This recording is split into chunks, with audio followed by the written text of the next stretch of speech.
नमस्कार दोस्तों, आज की हमारी कहानी है भलाई की राह है। महात्मा बुद्ध और राजकुमार की एक प्रेरणादायक कहानी।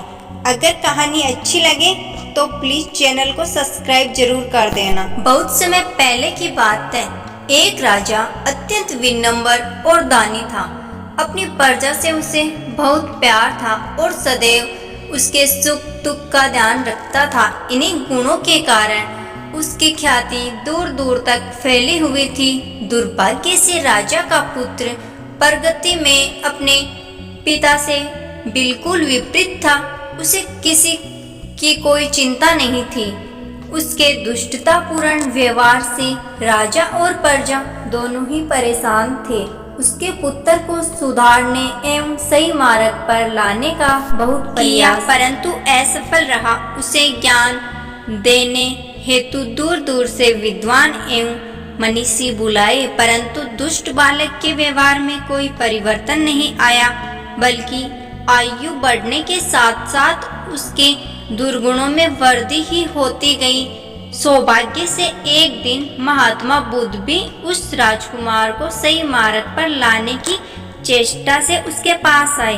उन्होंने न तो उसे डराया धमकाया, न बुरा भला कहा, बल्कि स्नेह से एक नीम के पौधे के पास ले गए और राजकुमार से उस पौधे का एक पत्ता चखने को कहा।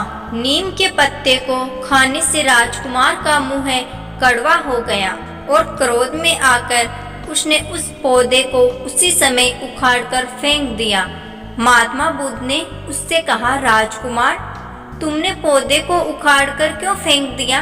राजकुमार ने उत्तर दिया कि अभी से इस पौधे के पत्ते में इतनी कड़वाहट है, बड़े होने पर तो ये बिल्कुल ही विष बन जाएगा, इसीलिए इसको जड़ से उखाड़ देना ही उचित है। राजकुमार की बात सुनकर महात्मा बुद्ध ने गंभीर होकर कहा, तुम्हारे कड़वे व्यवहार से राज्य की जनता भी बहुत पीड़ित है।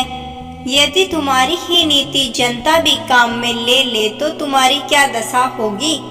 अतः यदि तुम भी कुछ नाम और यश कमाना चाहते हो तो अपने पूज्य पिताजी की भांति स्वभाव में मीठापन लाओ, प्रजा से स्नेह का व्यवहार करो और सुख दुख में उनका साथ दो। महात्मा जी की सीख से राजकुमार पर गहरा प्रभाव पड़ा और वह अपने पुराने व्यवहार के लिए लज्जित होने लगा। उसी दिन से राजकुमार में गंभीर परिवर्तन आ गया और दुष्टता त्याग कर उसने भलाई की राह पर चलना प्रारंभ कर दिया। इस कहानी से हमें यह सीख मिलती है, हमेशा शांत व्यवहार व मीठा बोलना चाहिए। तो दोस्तों, आज की मेरी ये कहानी आपको कैसी लगी? कमेंट बॉक्स में कमेंट कर जरूर बताना। धन्यवाद।